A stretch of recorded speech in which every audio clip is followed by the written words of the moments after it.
Hello everyone and welcome to my channel. This is the 59th part of What If Deku Was Sanji's Reincarnation, My Heroes Reborn. The author of this great fanfic is Ivily. Links to them and original story in the description.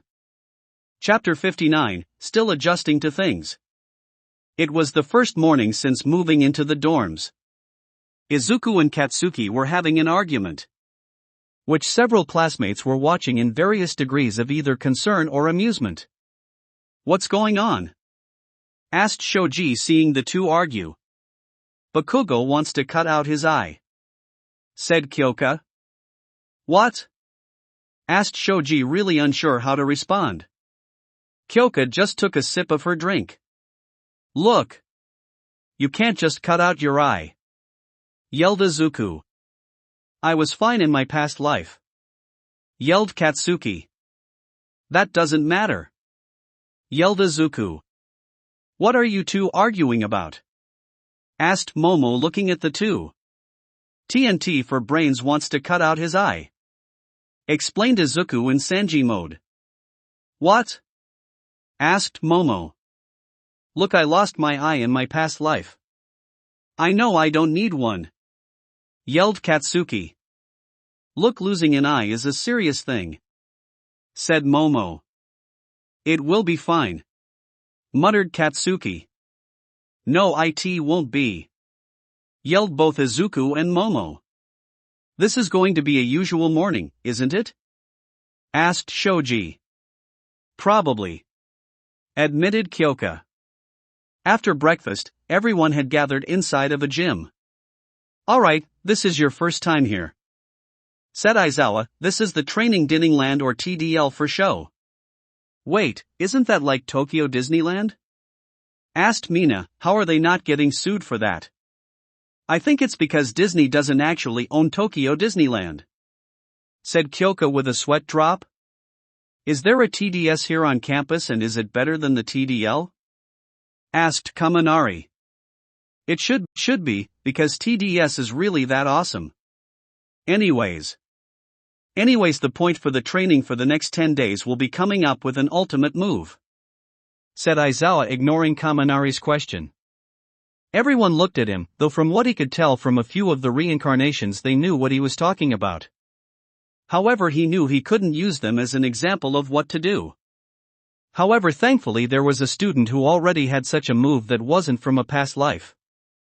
"Ida, your reciprocal burst would be considered such a move," said Aizawa. "Really?"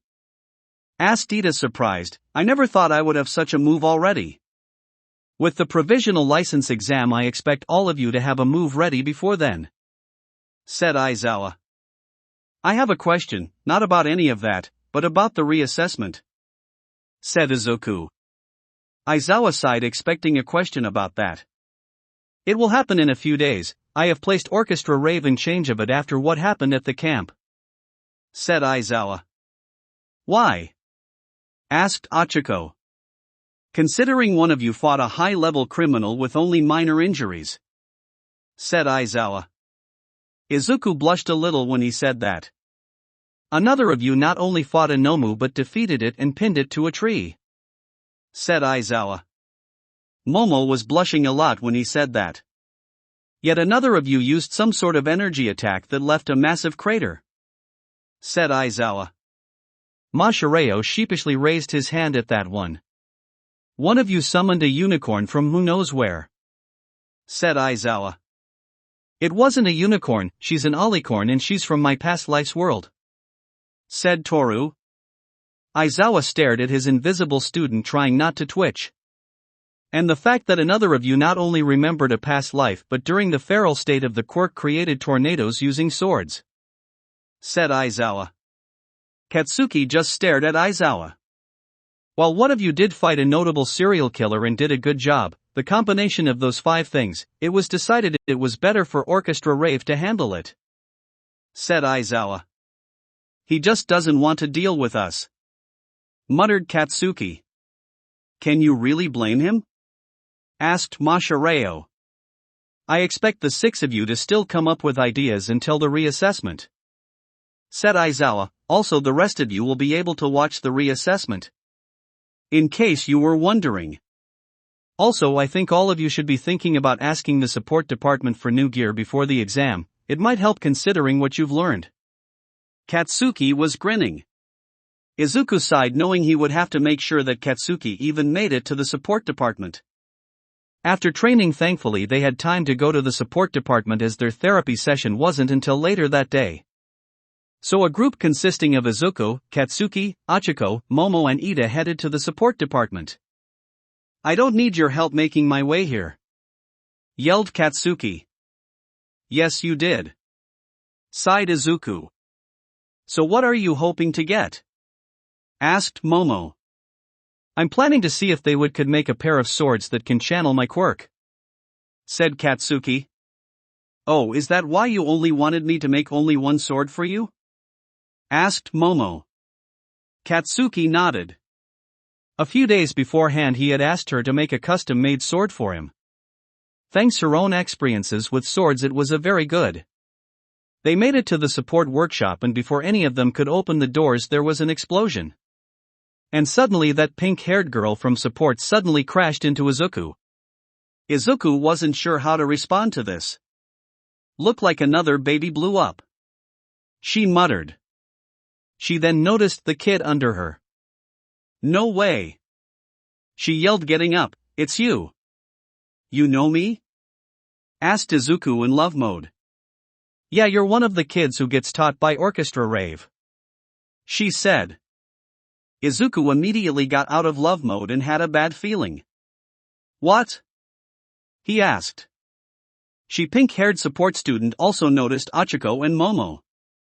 "Oh, you're two of his students too," said the support girl. Yeah, said Achiko. "Awesome. I'm going to give it my all for you," said the support student. "What does this have to do with Hibiki?" asked Izuku. "You're on first-name basis with him?" asked the support student. "No way." They all looked at her. "The name's Mei Hatsum. And I've been meaning to make babies with Orchestra Rave," said the girl named Mei. They all stared at her, unsure how to respond. Meanwhile, with Hibiki, he suddenly got a cold chill. "What's wrong?" asked Sito, who he was on the phone with. "Just a really bad feeling," mumbled Hibiki. "So yeah, I'll be there tomorrow for sure," said Sito. "Thanks," said Hibiki. "Hey, I have to tell them considering everything," sighed Sito. "Yeah," said Hibiki. He then noticed Kirishima at the door looking at him. "Hey, I got to go. Someone wants to talk. See you tomorrow." He turned to Kirishima and took off his headphone. "Hey Kirishima, what do you need?" asked Hibiki. "Oh, I'm just worried about Bakugo," said Kirishima. Hibiki sighed. Honestly, from reports he read, he knew that Kirishima was the closest person to Katsuki, thanks to being one of the only ones in class who stood by him after everything was revealed. Toru and Kota were two others, but he figured that those two relationship would stay the same due to Toru being a reincarnation too and Kota being really shy, and their friendship was strange. He knew that there going to be two ways this conversation was going to go. The first way was him expressing worry about the changes about his friend and if they could remain friends. The other was that he was worried about his new lack of a sense of direction and wanted a transceiver.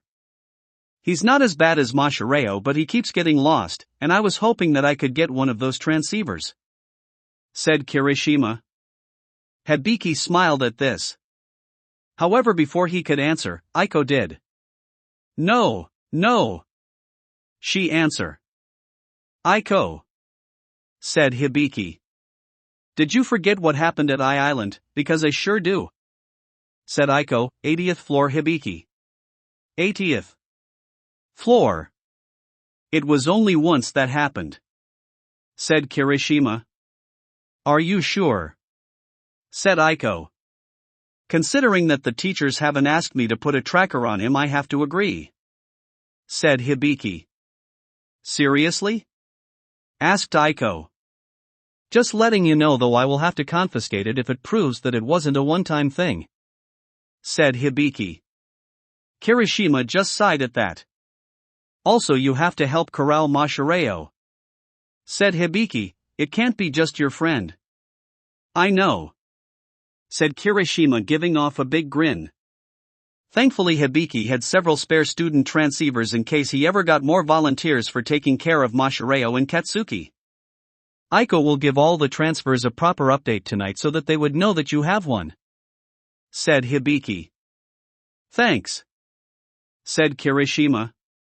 It's no problem, said Hibiki. Also, you're a good friend. Trust me when I say that things are complicated when it comes to this sort of thing, when it comes to friends of priestess victims. Yeah, sighed Kirishima. Don't worry, if class rep can remain a good friend, I'm sure you can too, said Hibiki. Back in the support course. What do you mean make babies with him? Yelled Ida. However, May wasn't paying attention to him as he wasn't part of the group. I've been wanting to make babies with him, said May. Hatsum, yelled Power Loader. He looked at the three students. Midoriya, Uraraka, Yayorozu. I'm sorry, I knew this was going to happen sooner or later, said Power Loader. What's going on exactly? Asked Achiko. She wants to work with him inventing thing, explained Power Loader. That's right, said May. So she calls it making babies, said Izuku. Does she know what phrasing means? Asked Momo.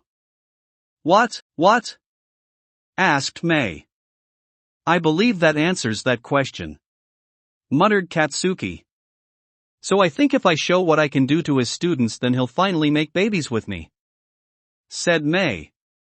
I'm the one who wants something, muttered Katsuki. You're not one of the 5 who he has special classes with, said May. Katsuki looked like he was going to attack her.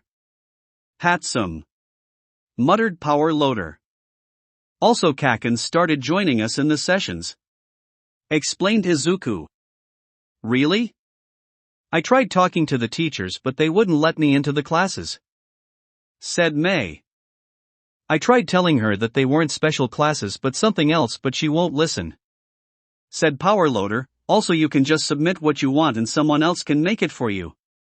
Whatever, muttered Katsuki. They went into the support workshop where Katsuki was given a form for the equipment he wanted. You have all the information on my quirk, right? Asked Katsuki. We do have everyone thing on file, said Power Loader. Katsuki began to write down what he wanted in his new support gear. As Ida wasn't being sold on items, he stood by Katsuki and looked at what he was writing down. Is that all you're writing down? Asked Ida. Do you mind 4 eyes? He muttered. Meanwhile, May was trying to sell some of her inventions to the 3. I don't need a full body armor, said Izuku. It won't go well with my quirk, said Momo. I just don't think it's a good idea, said Achiko. Oh, I'm sure there's something I have, said May. Hey, I'm done with the form, said Katsuki, giving Power Loader the form. Power Loader looked at it, which explained that he wanted 2 katana that could store his explosive sweat and he could add the explosions to his cuts. May heard that the form was ready and stole it from him. Oh man! I never thought of explosive swords before, said May. So you want to make them? Asked Katsuki. Of course. Just tell Orchestra Rave about them, said May. By way, I should let you know she has been stalking him, said Power Loader. That makes way too much sense, said Izuku, unsure how to react. These might take a couple days, said May. I just need them before that reassessment, muttered Katsuki. All right, said May.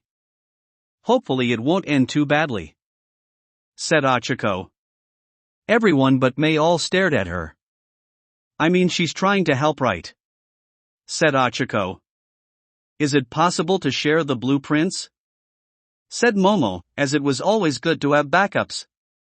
It depends on the student. Side power loader. I see, said Momo. Sometime later it was time for the session. Okay. I'm letting you guys know that tomorrow's session will be run by someone else, said Hibiki. Also, not all of you will attend. I'll get that into it tomorrow though. They all nodded, though they were wondering why some of them wouldn't attend. Also, I gave Kirishima a transceiver. They will update tonight with information about his transceiver whenever he activates the emergency beacon. It's a quick patch, so don't worry. Why the fuck did you give shitty hair a transceiver? Yelled Katsuki. Because he asked and you're a friend, said Hibiki. If anyone volunteers, then don't complain, you two need all the help you can get. I'm not complaining, said Mashireo. I told you I don't get lost, yelled Katsuki. Did you warn him about the Aiko button? Said Toru. Damn it. I knew I forgot something during the conversation, said Hibiki. But there is something we do have to talk about, said Momo, and it does deal with you. What? Asked Katsuki, who looked ready to fight. Our argument this morning, said Izuku. What happened with the argument? Asked Hibiki. He wants to cut out his eye, sighed Izuku, sounding very exhausted. I'm sorry, but what? Said Hibiki. This going to be good, said Aiko. Katsuki explained how he lost an eye in his past life while training, while Momo countered his story by pointing out that she lost her eye in her past life while she was getting tortured and eventually got a magical replacement, which thankfully put a stop to that argument. Also, I'm pretty sure if you lost an eye, someone would make you get a cybernetic replacement, pointed out Hibiki. I already agreed that I'm not cutting out my eye intentionally, said Katsuki. I was just saying, said Hibiki with a shrug. Hey, said Izuku, was that torture? Was that? It was there, sighed Momo, knowing she had to talk about it again. There? Asked Katsuki. I knew I had to bring this up to you eventually, sighed Momo. It has something to do with my past life. And with that, once again Momo talked about her first childhood. She did know that she would have to bring up again. But still, with their first full day living at school was mostly setting things up, but the rest of summer training was going to prove interesting. Especially with what was going to happen the next day. After all, it was going to be an important day, especially for the two who weren't going to attend the session.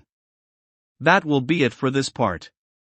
I hope everyone enjoyed. If you did, please leave a like and comment if you want part 60. If you want to hear more from me, subscribe. I hope to see you all in the next one.